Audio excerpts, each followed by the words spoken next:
Today's video has been sponsored by Counterside.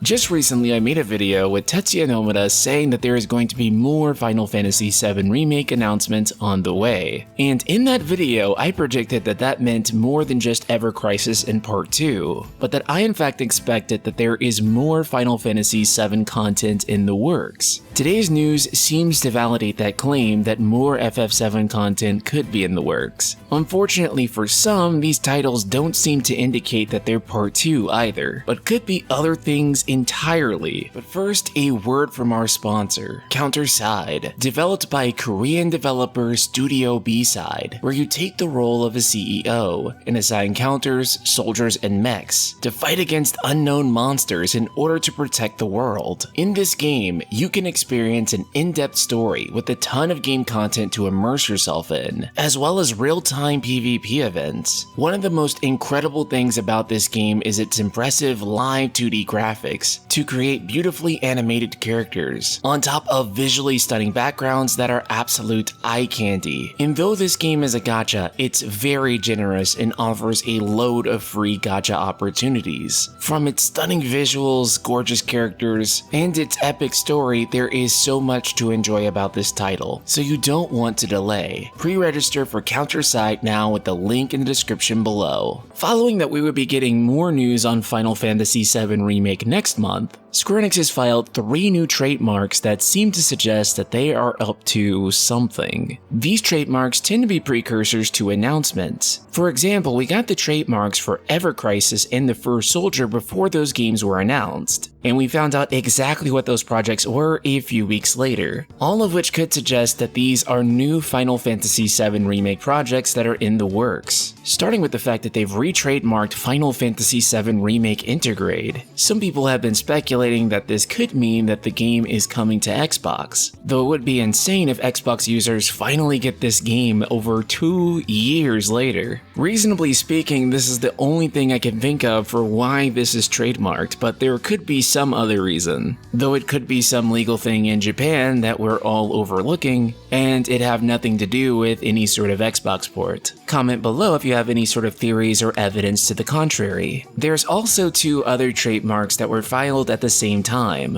One is for something called Labyrinth Striker, and the other is called Final Bar Line. Now, admittedly, these are absolutely god-awful names. Labyrinth Striker, Final Bar Line? Definitely coming from the same company that brought you 358 Days Over 2. All jokes aside, the first thing to note is that it's not guaranteed that these are Final Fantasy VII related. Ever Crisis and The First Soldier also didn't have Final Fantasy VII in their trademark. Considering they were followed by the new trademark for Final Fantasy VII Remake Intergrade, and considering the timing of the announcements for more FF7 content, this all does suggest that these are probably FF7 related, though I do think it's really important to clarify that there is some chance that they aren't. Adding on to this, these definitely sound like the names of subtitles. I couldn't imagine picking up a game called Final Bar Line. Now, Final Fantasy VII Final Bar Line does make a little bit more sense, but even still, it sounds kind of weird. It's a little bit easier to guess in the case of Final Bar Line, as that's explicitly a musical term, which would suggest that this is a rhythm game. But then again, dirge is also a music-related term, and that's not a rhythm game. After all, when we first received the trademark for The First Soldier, I don't think we would have guessed that it was a battle royale, though in hindsight, it definitely did make a lot of sense. In full honesty, this sounds like a Final Fantasy VII rhythm game, which I kinda have mixed feelings on actually. As a big fan of theater rhythm Final Fantasy, and as someone who's put more hours into the Persona dancing games than I'm willing to admit, I actually do think that we're overdue for a new Final Fantasy rhythm game, but I don't know how I would feel if it's only FF7 music. The awesome part about Theater Rhythm is that the whole series was represented in the game, and while I think FF7 has plenty of amazing tracks, if it's only Final Fantasy VII tracks, I would find that like a little underwhelming. If it has the music of other Final Fantasy games like the Ada Rhythm, then I'm down. But you know what? Maybe this is a subtitle for a brand new bouncer game. Labyrinth Striker is probably the weirdest one. Whenever I hear strikers, I think of either Mario Strikers or Persona 5 Strikers. This game almost sounds like it could be a Warriors game, although I don't think anyone particularly wants an FF7 Warriors game. I say that as some guy in the comments clarifies that he in fact does want an FF7 Warriors game. For now, all of this remains pure speculation, though I doubt from the titles that either one of these are part 2. It is very hard for me to imagine Final Fantasy VII Remake Part 2 being subtitled FF7R Labyrinth Strikers or Final Bar Line, but for now it's all just speculation. Be sure to subscribe and let me know your thoughts in the comments. And be sure to check out Counterside, link in the description below.